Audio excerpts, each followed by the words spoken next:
Welcome to Amarillo, Texas. It's the 21st of May 2008 and we're out here today to shoot a little video of the challenges faced by cyclists and pedestrians as they encounter urban freeway interchanges. We're on Soncy Road, which is Loop 335 on the west side of Amarillo, and we're going to proceed north toward the Interstate 40 interchange and take you through one of the scariest cycling venues in the city because of the traffic that is generated by the freeway interchange and also all of the shopping opportunities nearby. So if you're ready to go, we're going to proceed northward.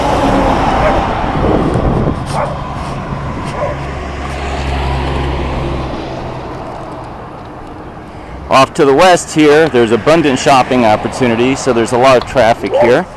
Soncy at this point is 7 lanes wide. It's got a curb and gutter pan on each side, and there is a modest sidewalk immediately adjacent, so pedestrians can at least walk here. As one can see, though, the sidewalk is not maintained very well, and there's a lot of dirt and sand all over it, and so you can tell it's not used a whole lot. The outer lane here is actually fairly wide, and if you're not too afraid of the cars, it's not bad for cycling. Now this is approximately 10 a.m. on a weekday, so the traffic is not too bad right now. Come back at about 4:30 or 5 p.m. and it'll be a different story. Now, the next light is Westgate Parkway, which is the entrance to Westgate Mall off to the right or the east, and it's right here where the first challenge is encountered by cyclists, and that's where this lane, the far right lane, becomes a right turn only lane, forcing cyclists to have to get over into the middle lane for the approach to the to Interstate 40. I had to hesitate there because I had to cut somebody off.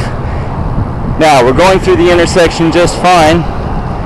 Notice that the pedestrian facilities are okay here, but for cycling, it's quite scary. Now I have to get back in the right lane. The right lane has reappeared, having come off of Westgate Parkway.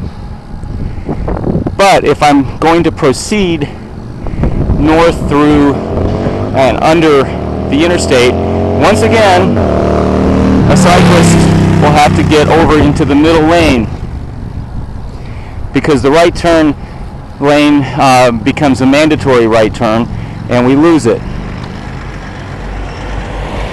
So far so good for pedestrians, except for right here where there is no crosswalk to go from the sidewalk to this concrete island.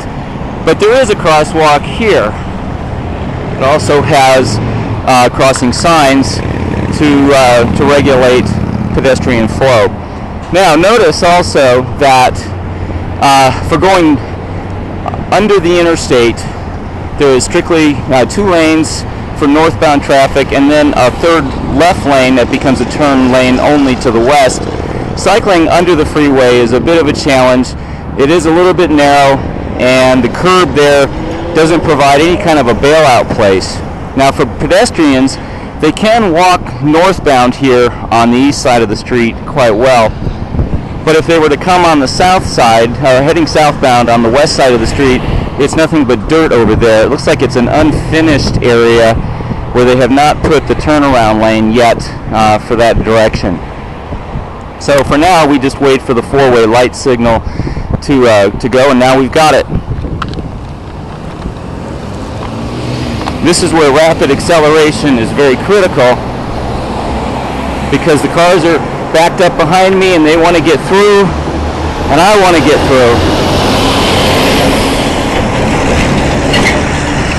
Alright, we're now beyond the intersection with I-40 and heading northbound toward Amarillo Boulevard, which is the traffic light in the near distance. Cycling is a little bit dicey right here. There is a sidewalk now, but once again there was no crosswalk between the sidewalk and the little concrete island for the right turn lane off of the frontage road. So it's inconsistent at best. On the west side of the street, there's no pedestrian facilities whatsoever, and cyclists again are faced with a curb. But as you can see here, we've now added another lane to Soncy, and so it's a right turn lane, and at least gives cyclists a little bit of breathing room. Alright, that's it. Thanks for watching.